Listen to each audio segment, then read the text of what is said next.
kita begitu kita memberikan terbaik, semua itu akan datang dan tidak pernah kita sangka apa yang terjadi pada kita. Nah, dulu kuliah di 96, saya dapat beasiswa S2 yang di luar negeri itu di University of Surrey. Karena tadi organisasi dan pergaulan teman juga aktif gitu ya, sering membantu. Jangan lupa. Jadi dimanapun juga kita kalau ada teman kesulitan harus bantu, karena dengan membantu itu kita tidak pernah tahu kita akan nanti akan terpanggil atau akan menjadi orang yang bisa komitmen, bahkan bisa juga dipercaya dari orang untuk ke kita sendiri. Ya, jadi artinya sebenarnya membantu orang itu sama dengan membantu diri kita kan gitu Pak. Itu awalnya adalah saya sebagai peserta biasa, kebetulan saya di situ nggak nyangka saya di situ malah jadi ketuanya gitu ya. Kenapa? Karena saya punya ide dan saya merangkul teman-teman untuk membuat ide itu supaya terrealisasi.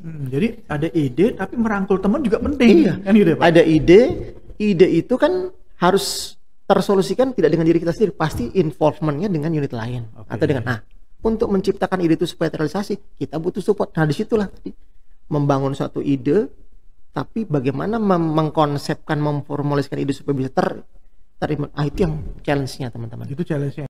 Teman-teman sekalian, channel ini dibuat untuk Anda, untuk kita bersama, supaya kita bisa sama-sama sukses. Kita belajar dari pengalaman orang lain, orang yang telah berhasil mencapai sesuatu, orang yang telah berhasil melewati sesuatu rintangan, tantangan, peluang, mendapatkannya, ya. Kita maju bersama-sama. Yuk kita simak dengan baik channel ini.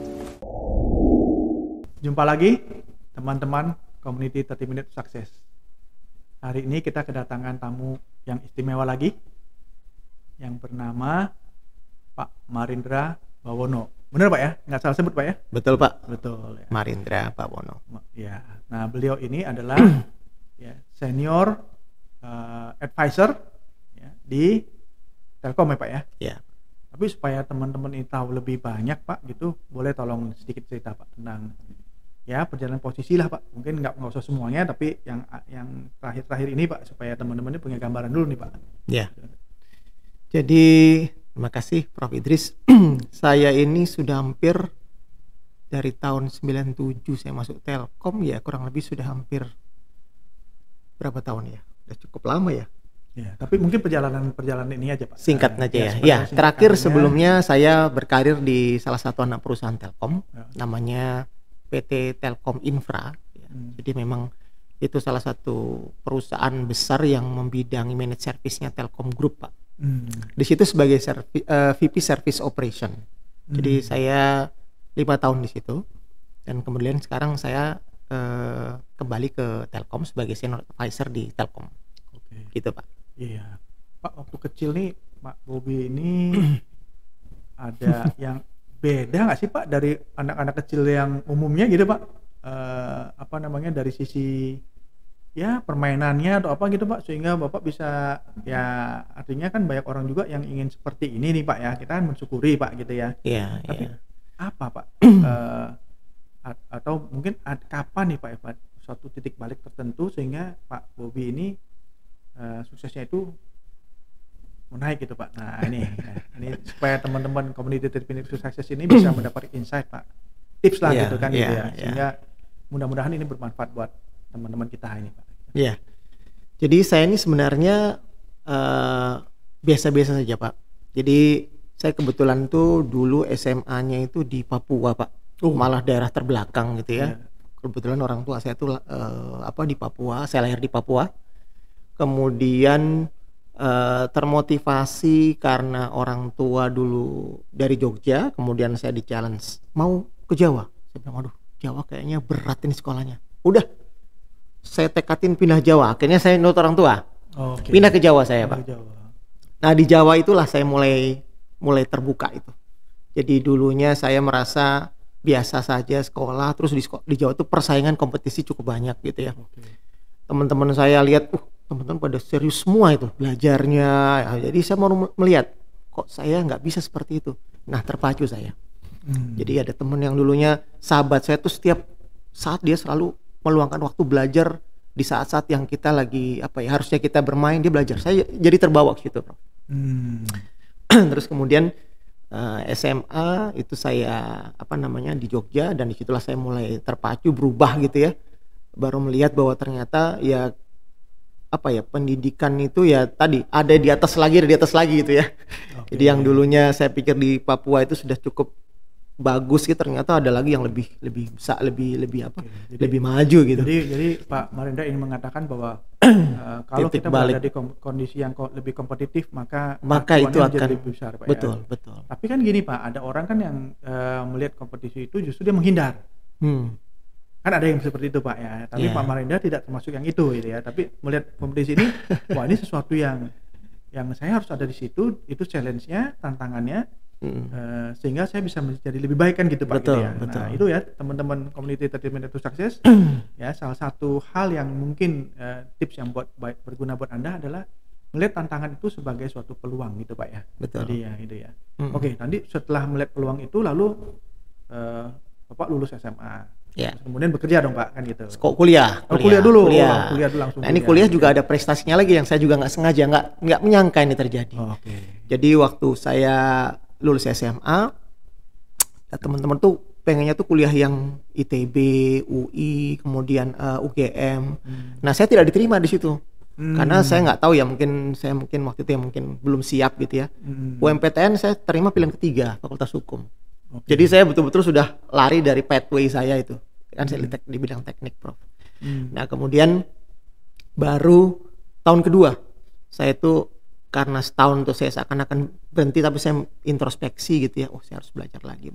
Saya baru terima di tahun kedua, dan waktu itu pas ada STT Telkom, Prof.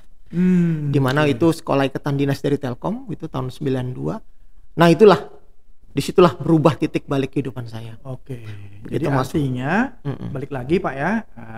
Pertama adalah bahwa kita harus bisa melihat suatu challenge itu sebagai suatu kesempatan, dan yang kedua jangan khawatir kalau kita itu tidak bisa berhasil hanya karena kita tidak mencapai sesuatu. Betul, gitu, Pak ya. betul. Karena segala sesuatu itu ada waktunya kan gitu Ada, Pak. iya, Kan gitu. ada. Kira-kira gitu Pak ya. Betul, Jadi, Prof. tapi waktu itu jangan ditunggu ya kan gitu. Dikejar ya. terus. Dikejar kan Iya. gitu. Jadi jangan sampai kita ngomong gini, teman-teman community 30 minutes to success dia tunggu Pak kan gitu kan ya. Ini kita salah nanti kan gitu. Iya. Tapi dikejar, dipersiapkan, begitu ada peluang dapat kan Betul, gitu. betul. Nah, kemudian disitulah mulai berubah Pak gitu Baru ya. mulai berubah. Nah, oke. Prestasinya waktu di kuliah tadi apa tuh Pak? Tadi Wah, sempat disebut. saya nggak menyangka di kuliah itu, karena memang itu lebih kompetitif lagi, Prof. Oke. Jadi di situ kita semua ikatan dinas, dan waktu itu tahun 91 tuh dikenal Pak Cacu Sudaryanto.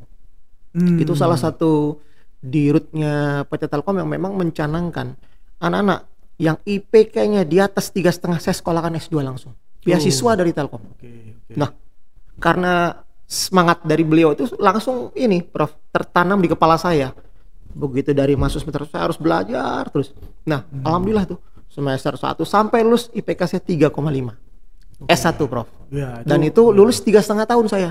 Oh. Dapat apresiasi dari waktu itu dari Telkom dan Indosat tahun 96. Oke. Nah, kemudian setelah dapat apresiasi, kita ada 4 orang yang waktu itu lulus tercepat 3,5 tahun. Satu lagi, saya tidak menyangka seperti yang tadi saya sampaikan, kita begitu kita memberikan terbaik, semua itu akan datang dan tidak pernah kita sangka apa yang terjadi pada kita. Nah, lulus kuliah di 96, saya dapat beasiswa S2 yang di luar negeri itu di University of Surrey. Dan kebetulan itu memang program Telkom untuk menggalakkan para expert di bidang satelit. Oke. Tahun 98, 97. Nah, itu titik balik lagi. Oke, jadi Prof dan artinya teman-teman. Pak Marindra ini sepanjang dalam kuliah ya, Pak Marindra itu selalu belajar dengan sungguh-sungguh, mencapai sesuatu itu pasti dilirik orang Pak ya. Mudah-mudahan video ini Bapak dilirik lagi nih Pak. Amin, mudah-mudahan ini. Nah, jadi setelah Bapak dilirik tadi ya, dapat beasiswa lagi kan? Beasiswa. Kuliah lagi dong Pak? Kuliah lagi S2 itu. Prestasi lagi Pak? Prestasi, alhamdulillah. Oke. Nah, Begitu. apa tuh prestasinya kalau boleh tahu Pak? Gitu. Ya, waktu itu kembali dari sekolah luar negeri, kemudian di sana karena IPK bagus gitu ya, kemudian kembali ke Telkom. Saya ditempatkan di salah satu bidang riset dan teknologinya Telkom. Itu sekarang dikenal sebagai RISTI waktu itu. Oke. Nah, di situ pengalaman saya pertama kali belajar teknologi Telkom, termasuk satelit, radio, gitu ya, teknologi fiber. Nah, di situ Di situ saya jadi mendalami di tahap awal pengalaman saya sebagai researcher, Prof. Nah, researcher, dan itu tidak banyak dapat kesempatan itu. Ya, artinya kalau kita memang persisten ya, kita memang melakukan segala sesuatu itu dengan sungguh-sungguh ya, kemudian kita punya integrity juga Pak ya. Betul, integritas Prof. Di sana gitu ya. Tentunya akan dilirik orang Pak, akan dilihat orang gitu ya. Tapi juga satu hal juga mungkin dalam pergaulan Pak gitu ya, kita tentunya juga menghargai sesama teman-teman itu Pak ya. Jadi kadang-kadang tuh teman-teman itu juga merupakan tapi seperti yang kata Bapak tadi di awal, di waktu sekolah pertama dulu kan lingkungannya tidak kompetitif, di lingkungan kompetitif ketemu dengan teman, nah kan bisa memberikan suatu pendorong buat kita Pak ya gitu ya. Betul, Prof. Nah, gimana Pak waktu Bapak dapat banyak prestasi gitu, apakah pergaulan dengan teman-teman ini masih jalan atau Bapak jadi alien sendiri Pak? Ya gimana ya, kalau saya sih dengan teman-teman itu dikenal itu dulu sebagai nggak dikenal sebagai pelajar yang mata kutu buku, Prof. Tidak ya? Iya, tidak. Jadi tergaul gitu Pak? Bergaul. Okay. Boleh ya, pengalaman saya dulu, makanya saya dikenal sebagai nama Bobby itu nama gaul saya. Karena teman-teman Pak Bobby. Pak Bobby. Jadi kalau jam bermain, saya bermain dengan teman-teman, bahkan saya ikut kegiatan-kegiatan yang olahraga gitu dulu, saya sangat aktif gitu ya. Nah, tapi memang waktu yang harus kita atur, teman-teman. Oke, jadi salah satu penting adalah time management. Waktu, iya. Time management. Jadi di saat kita bermain dengan teman, kita sepenuh hati di situ. Nah, begitu saat teman-teman kita udah serius mau fokus kepada perkuliahan gitu, di situ pula kita sendiri. Nah, kita berjuang untuk kita sendiri. Jadi artinya kalau manajemen waktunya itu kita tahulah kapan kita harus bermain, kapan kita serius gitu. Tapi waktu serius kan nggak harus tegangan Pak. Nah itu beda ya Pak ya. Jadi seriusnya tapi dibawa santai gitu Pak. Karena saya tampilan Pak Marindra ini kan tampilannya nggak sanger gitu Pak ya kan gitu. Artinya kan nggak perlu seperti itu kan gitu ya. Gitu. Jadi artinya tetap bergaul. Nah waktu bergaul itu Bapak aktif nggak di organisasi? Iya, saya termasuk dulu ada kegiatan waktu itu, kebetulan organisasinya adalah Katolik ya. Jadi saya termasuk salah satu anggota di situ dan ikut dalam kegiatan-kegiatan organisasi agama Katolik, cukup aktif di situ. Bahkan kemarin yang lucunya, waktu kemarin 2017 saya malah jadi ketua panitia Natal Telkom Group. Itu pengalaman juga itu. Jadi karena tadi organisasi dan pergaulan teman juga aktif gitu ya, sering membantu, jangan lupa. Jadi dimanapun juga kita kalau ada teman kesulitan harus bantu, karena dengan membantu itu kita tidak pernah tahu kita akan nanti akan terpanggil atau akan menjadi orang yang bisa komitmen, bahkan bisa juga dipercaya dari orang untuk ke kita sendiri. Ya, jadi artinya sebenarnya membantu orang itu sama dengan membantu diri kita sendiri. Kan gitu Pak. Betul. Ya kan itu tinggal balikannya kapan kita nggak tahu kan Pak ya. Ada yang dia langsung, ada yang dia mantul kemana-mana dulu, tapi dia akan balik ke kita gitu kan Pak. Betul. Ya, ada orang yang nyebutnya itu tabuk tuai, ada yang sebutnya hukum karma, ada yang sebutnya hukum sebab akibat, ada apa gitu Pak. Tapi itu akan balik lah gitu Pak intinya. Jadi artinya investasi buat kita. Iya, prestasi kita itu kita juga harus sharing dengan teman-teman gitu Pak ya. Seperti hari ini juga kan Pak, kita sharing juga nih ke teman-teman supaya mereka juga tidak perlu melewati sesuatu atau bisa melihat sesuatu yang baik ya, tidak perlu melewati sesuatu yang buruk dari situ gitu Pak. Nah, kalau yang buruknya apa Pak? Tadi bisa baik-baik nih, yang buruknya apa nih yang Bapak bisa lewatilah dengan baik gitu Pak? Nah. Ya, ada saat-saatnya down ya, teman-teman ya. Jadi dalam perjalanan sebagai mahasiswa bahkan sebagai karyawan itu tidak mulus selamanya. Ada di mana saatnya kita merasa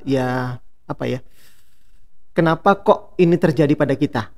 Karena ada saat tidak lancar gitu ya. Kemudian contohnya saja pada waktu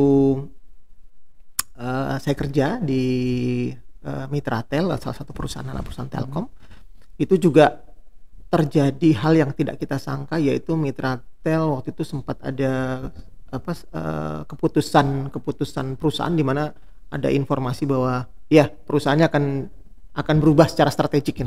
Nah kita sempat terjadi ini wah begini gitu ya. Nah itu di luar kemampuan kita. Tapi spiritnya tadi adalah tetap kita berikan yang terbaik kalau saya sih di dalam situasi apapun gitu ya. Dan tetap itu terbaca lagi oleh orang lain kan Pak, iya, gitu ya. Sehingga ini orang ini tetap aja yang terbaik yang dilakukan gitu. Iya. Jadi why not kita kasih dia kesempatan lagi gitu Pak ya. Iya. Gitu. Jadi artinya, tapi di satu sisi juga menurut saya Pak, baik saja itu penting gitu ya, tapi mungkin integritas Pak. Betul. Ya, itu juga perlu dijaga kan gitu. Jadi kalau artinya kalau dilihat, wah ini Marindra nih bisa dipercaya, orangnya jujur gitu Pak ya. Terus kemudian melakukan apa yang dia janjikan gitu Pak. Kan itu tentunya berbeda dengan orang yang sebaliknya kan gitu Pak. Ya mungkin itu juga mungkin Pak Marindra nggak merasa itu, tapi kelihatannya pengaruh itu ada Pak ya gitu ya, besar kalau dalam pembicaraan ini Pak gitu kelihatannya ya. Iya. Tadi Pak benar Prof. Jadi integrity tetap artinya dapat amanat atau komitmen tuh tetap kita harus jaga ya. Jadi apa yang kita dikomitmenkan ke kita harus selesaikan sesuai dengan apa yang dicanangkan ke kita gitu. Jadi jangan sampai kita itu kepercayaan tuh hilang gitu ya. Oke, jadi percaya kemudian kita juga saling menghargai dengan teman-teman gitu Pak ya, gitu ya. Betul. Oke, jadi juga persisten gitu. Persisten. Tapi Pak gini Pak, waktu Bapak kuliah dulu Pak, kita balik sedikit ya Pak ya. Bapak punya target nggak sih? Oke, saya kuliah kan tadi Bapak kan 3,5 tahun lulus. 3,5 tahun. Ya. Memang itu ditargetkan atau kuliah mah yang penting kuliah aja gitu. Nah, ini gimana Pak? Gimana? Jadi gini, pertama itu harus datang dengan semangat yang betul-betul dari dalam ya. Jadi nggak bisa kita dipaksa dari orang.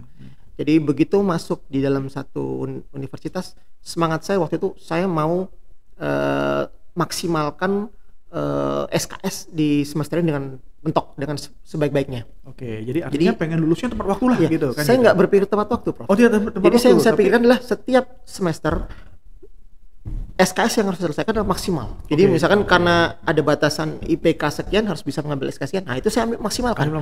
IPK semester 1 3,6 saya langsung mentokkan SKS. Oke, jadi artinya kalau kita mentokkan setiap kali kita mentokkan pasti ujungnya juga mentok kan gitu ya. Jadi begitu saya mau semester 3 itu SKS yang itu sudah saya tarik ke depan. Oke, jadi artinya saya mencicil secara ini Pak ya, secara alam bawah sadar tuh sebenarnya Pak Bobby itu sudah punya target tertentu ya Pak ya. Cuman waktu dijawantahkannya itu Pak, diimplementasikannya itu gitu. Pokoknya setiap semester saya kalau terbaik ya udah kan gitu ya kan. Maksimalkan aja. Maksimalkan semester ini berapa bisa dengan IPK 3,6. Udah maksimalkan berapa ambil. Padahal dari gurunya bilang, "Wah, ini kebanyakan." Enggak apa-apa, Bu. Saya akan lakukan yang terbaik. Akhirnya dengan cara seperti itu kita sudah kecemplung nih. Udah kejadian kita ya, mau nggak mau kita selesaikan. Ya dengan segala cara, maksudnya dengan waktu yang mau tidak mau kita harus manage dengan baik, ya toh bisa gitu ya. Awalnya terasa berat, ternyata bisa. Nah, jadi biasanya manusia itu kan makhluk kebiasaan. Nah, apakah metode tadi di pembelajaran tadi dibawa juga ke kantor Pak? Iya. Jadi begitu kemarin sudah kuliah, pengalaman dulu masa kuliah di mana kita selalu kalau target kita selalu sedikit lebih gitu ya. Jadi di dalam pekerjaan sama Prof. Kita ditargetkan misalkan 100 ya kita selalu berikan 110. Nah supaya apa? Supaya nanti nyicil, siapa tahu nanti yang tidak tercapai kita sudah punya gap atau punya spare gitu. Punya spare lah ya, punya reserve gitu ya. Punya reserve. Nah itu yang tabungan. Itu akhirnya karena itu tadi ya, teman-teman community 30 Minutes to Success itu ya, manusia itu makhluk kebiasaan. Ya, jadi kalau misalnya Pak Marindra itu banyak excuse ya, cari excuse itu dalam bahasa kalau bahasa Indonesia kan alasan Pak ya. Alasan itu dalam bahasa Inggris ada dua Pak, ada reason, ada excuse kan itu. Kalau reason itu kan ada satu memang alasan yang memang ada suatu backup argumennya yang kuat gitu. Kalau namanya excuse itu alasan yang cari-cari kan gitu Pak ya. Karena tidak tercapai. Karena tidak tercapai malah nyalain orang kan gitu Pak. Wah kan, ini gitu. karena ini kan, itu pasti excuse. Nah itu kalau itu di Pak Marindra nggak ada gitu ya Pak ya. Karena apa? Karena kalau yang seperti itu manusia itu malah kebiasaan Pak gitu. Iya. Nah mungkin itu bermanfaat juga ya untuk teman-teman community 30 Minutes to Success Pak gitu ya. Jadi artinya tidak ada excuse gitu. Tapi dalam perjalanan itu Pak, inovasi penting nggak sih Pak dalam perjalanan Pak gitu? Penting sekali, Prof. Jadi ini sebagai contoh nih, kebetulan saya ini dia. Apa itu Pak? Apa ini itu? jadi ini, Prof. Jadi di Telkom itu ada namanya kayak pelatihan di level senior leader, namanya Great People Development Program. Itu adalah pelatihan para level-level di bawah direktur ya, VP, GM semua. Itu kita dikumpulkan sebanyak 35 orang. Kemudian di situ di ranking mana yang terbaik. Nah, pada waktu kita diberikan pelatihan, kemudian kita disuruh mencari suatu terobosan ide-ide baru gitu ya. Kadang-kadang ide itu hanya muncul di kepala, tapi tidak bisa diimplementasikan. Nah, GPDP di sini saya waktu itu awalnya adalah saya sebagai peserta biasa. Kebetulan saya di situ nggak nyangka saya di situ malah jadi ketuanya gitu ya. Kenapa? Karena saya punya ide dan saya merangkul teman-teman untuk membuat ide itu supaya terrealisasi. Jadi ada ide tapi merangkul teman juga penting. Iya. Kan gitu ya, Pak? Ada ide itu kan harus tersolusikan tidak dengan diri kita sendiri, pasti involvementnya dengan unit lain atau dengan untuk menciptakan ide itu supaya terrealisasi kita butuh support. Nah disitulah tadi membangun suatu ide, tapi bagaimana mengkonsepkan, memformulasikan ide supaya bisa terima. Itu yang challenge-nya teman-teman. Itu challenge-nya ya. Jadi dan artinya kita punya ide boleh. Ya, tapi ide itu ya dia kalau kalau didiamkan aja jadi dream saja kan Pak. Betul. Gitu. Nah itu Pak, jadi kita balik lagi ke ini nih Pak, GPDP ya gitu ya. Nah ini Bapak punya ide, dilempar, disambut teman-teman. Iya. Terus habis itu apa Pak? Habis itu saya kumpulkan teman-teman, kemudian habis itu kita rapatkan, kita bikin program untuk merealisasikan ide tadi. Jadi kita berapa lama itu Pak idenya? 1 bulan. 1 bulan. Habis itu jadi program jadi budget, implementasi. Nah, terus kita monitoring itu implementasinya. Nah, akhirnya ide itu terrealisasi, Prof. Dan menang jadi juara pertama. Jadi juara. Wah, hebat. Idenya apa, Prof? Membangun solusi IoT di tower-towernya Telkom.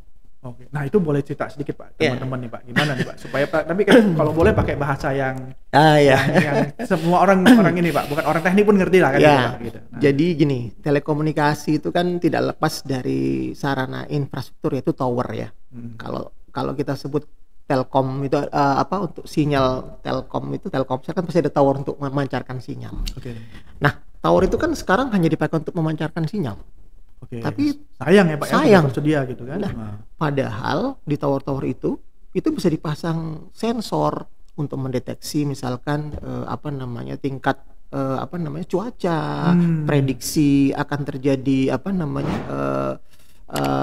kalau misalkan kita bisa memprediksi nanti ini kedepannya kondisi environment humidity-nya gitu ya. Humidity-nya, kemudian polusinya juga bisa, kan gitu Pak ya. Iya, itu dipasang di semua tower dan itu otomatis bisa dikoneksikan terhadap aplikasi di handphone dan itu langsung dinikmati oleh customer kita. Kita bisa kerjasama dengan pemerintah. Jadi memberi added value itu Pak gitu ya. Itulah yang disebut inovasi. Jadi kalau bagaimana melihat ini ada bagaimana keinginan dari customer terus mengidekan dan merealisasikan dalam bentuk yang bisa langsung memberikan benefit. Nah itu yang disebut dengan inovasi. Jadi yang kita lihat pain, gain, kemudian apa yang bisa kita lakukan kan gitu Pak ya. Gitu what we can do di situ. What we can do on that gitu. Dan itu diterapkan dan ternyata menang gitu Pak. Gitu ya. Gitu. Nah jangan lupa kalau sudah jadi aplikasi, bagaimana aplikasi itu bisa bermanfaat kepada customer-nya. Jadi memberikan value sehingga nanti ujung-ujungnya ya kalau namanya Telkom itu kan ya ujung-ujungnya pasti bagaimana mendatangkan revenue kan Pak. Karena kan ada biaya di situ kan. Itu wajar kan Pak kan gitu ya. Jadi memberikan revenue untuk Telkom dan itu revenue-nya berarti besar dong Pak gitu. Dapat gini kan gitu ya. Ya revenue-nya sudah dihitung secara bisnis model pasti masuk. Cuman memang progresnya itu kalau kita bilang aplikasi itu kan butuh waktu. BEP-nya kan perlu waktu dan sebagainya. Tapi manfaatnya itu besar juga karena kadang-kadang kan seperti kalau Telkom kan BUMN Pak kan nggak boleh terlalu hitungan duit juga kan Pak. Pokoknya kita ke masyarakat itu ada masyarakat menikmati dulu manfaat yang besarnya gitu ya. Betul. Tapi kemudian di satu sisi juga kita mesti hitung balikannya kan gitu Betul, Pak. Karena betul. kalau enggak nanti kalau BUMN rugi kan disalahin orang Pak nanti. Kan gitu ya Pak ya. Betul, betul. Oke, gitu. Tapi kan itu value added juga. Jadi on betul. top daripada revenue kita dapat itu bagian dari pelayanan kita kepada masyarakat. Betul Pak, betul betul. Jadi kadang-kadang apa namanya masyarakat juga melihat manfaat kan Pak gitu yang diperolehnya gitu kan. Itu ya tidak harus selalu dikuantifikasi dalam bentuk rupiah gitu Pak ya. Tapi walaupun rupiah itu penting juga kan, BUMN kan harus bisa jangan jadi beban kan Pak gitu ya. Tapi malah memberikan suatu benefit material gitu buat apa namanya untuk negara kan gitu Pak ya gitu. Bangsa dan negara. Untuk bangsa dan negara ini gitu loh ya. Nah, kemudian Pak ini setelah Bapak dapat itu terus pengaruh ke ini Pak, ke karir dong Pak ya. Biasanya ada pengaruh ya Pak ya? Ya ada pengaruh karena waktu itu ya dengan kepercayaan ini jadi kita di Telkom Infra waktu itu jadi salah satu tadi ada kesempatan untuk lebih baik lagi karirnya. Oke, ya. Ya, jadi memang jadi kelihatan ya Pak ya mulai dari awal ya itu yang penting persisten, melihat peluang, mampu merangkul teman-teman, jangan lupa berinovasi gitu kan Pak ya.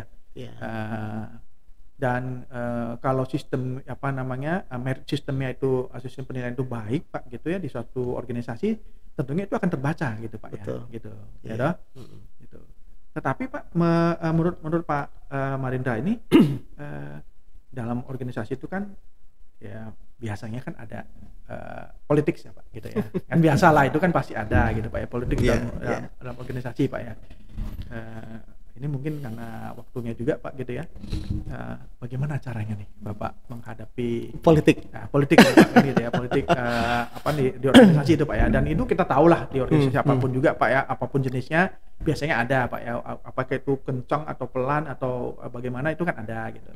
Nah, how you overcome? Bagaimana Pak menangani ini?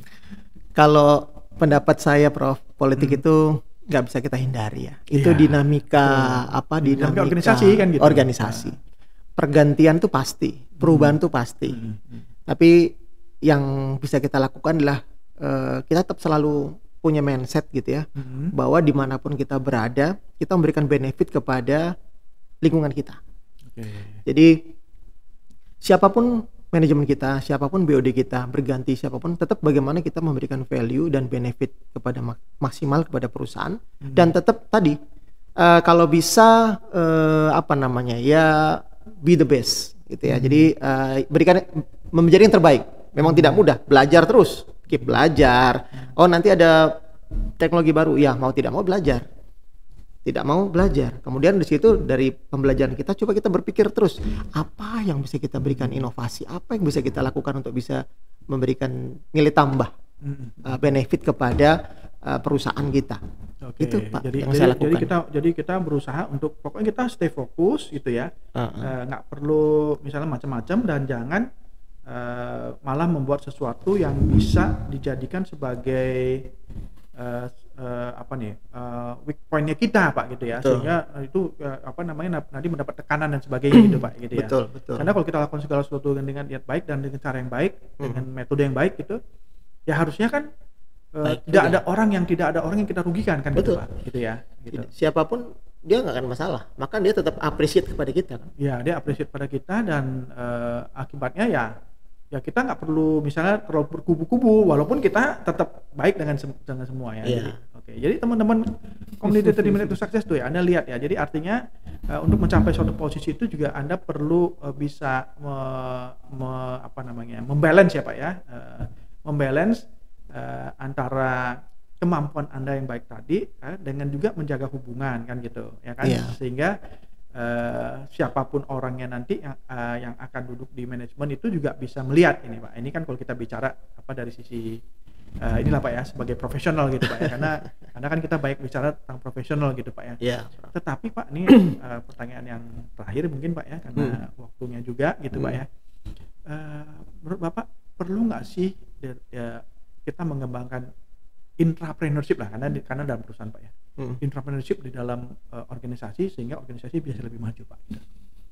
Kalau di perusahaan saya itu memang entrepreneurship itu intra apa intra? Intra Pak. Intra. Ya. Jadi artinya kita sebagai entrepreneur tapi untuk perusahaan kan gitu ya. Tapi memang harus kalau di Telkom itu diatur ya teman-teman ya. Jadi saya kebetulan di Telkom kita punya jiwa keinginan entrepreneurship, tapi karena kita dalam perusahaan, jadi itu ada aturannya. Ya, intrapreneur lah namanya. Intrapreneur. Gitu. Jadi intrapreneur itu ya tadi contohnya. Kita membangun inovasi itu pasti bagaimana dia bisa memberikan benefit kepada perusahaan. Atau inovasi produk baru, atau inovasi kustomisasi solusi baru. Nah, itulah yang harusnya kita lakukan. Jadi entrepreneurship di Telkom adalah bagaimana kita membuka diri, bagaimana kita mencari peluang di dalam, tapi untuk membangun perusahaan gitu dan membangun organisasi kita. Ya, jadi bukan untuk pribadi. Oke, jadi itu pesannya Pak, itu pesannya. Entrepreneurnya itu jangan digunakan untuk kepentingan pribadi kalau kita ini seorang profesional. Betul. Kan gitu Pak, kan gitu ya. Lain kalau misalnya kita entrepreneur kan gitu. Entrepreneur murni gitu. Jadi itu artinya ya jadi profesional harus menjaga profesionalitas. Karena ada etika perusahaan. Nah, itu harus kita jaga. Jadi kalau misalnya ada kelebihan itu mungkin bisa dijalankan oleh istri atau apa ya kan, itu lain cerita ya Pak ya kan gitu. Tapi di dalam perusahaan kita harus menjaga itu sehingga integritas kita tidak diragukan orang. Betul. Ya, sehingga kita nggak perlu terlalu berpolitik yang manuvernya terlalu inilah, tapi kita harus mengerti tapi tidak perlu melakukannya dengan berlebihan ya atau melakukannya dengan cara yang tidak etis, tidak etis. Gitu ya. Jadi etikanya tetap kita jaga. Betul. Gitu. Jadi kalau ada suatu ide teman-teman di dalam perusahaan, khususnya misalnya saya gitu ya, saya melihat ini ada peluang. Saya entrepreneur nih, tapi entrepreneur buat grup saya. Jadi saya bagaimana berdiskusi, yuk kita membangun satu solusi ini. Ya udah, kita cari caranya, kita temukan prosesnya, kita temukan bagaimana solusinya, kita undang unit lain, jadikan produk itu, kemudian kita tes di pasar, kalau laku, itu. Ya, itu jadi tadinya saya mau merangkum, tapi sudah dirangkum oleh Pak Bobi nih. Jadi artinya ya Bapak sudah memberikan insight lah ya, berbagi dengan teman-teman community 30 Minutes to Success itu. Betul. Ya bagaimana harus menjaga bahwa manusia itu makhluk kebiasaan, jadi kebiasaan kita harus selalu baik gitu kan, sehingga setiap yang kita lakukan itu kalau terbaik pasti dilirik orang, pasti orang tahu gitu kan, cepat atau lambatnya kan gitu. Ya jadi artinya juga kita nggak perlu terlalu juga ingin menyenangkan gitu orang, kita nggak perlu khawatir terlalu, gitu dengan berlebihan politik ya. Kita jalani saja. Kita jalani aja dengan yang terbaik, gitu Pak, persisten gitu Pak gitu ya. Oke, jadi ya tetap menjaga integritas. Oke, jadi artinya Pak ya semoga ke depan nih Pak Marindra itu bisa dilirik lagi Pak dan mendapatkan kesempatan lebih baik lagi. Amin. Ke depan, Pak, gitu Amin. Ya. Dan mudah-mudahan semua yang Bapak lakukan ini ya mendapat balasan dari Tuhan nih Pak. Amin Pak. Terima kasih Prof. Ya mungkin demikian teman-teman community 30 Minutes to Success. Tidak terasa sudah 30 menit kita bersama Pak Marindra Bawono alias Pak Bobi. Siap. Terima kasih Pak atas kehadirannya. Terima kasih Prof. Ya, terima kasih. Sukses semua. Sukses semuanya. Selalu, ya.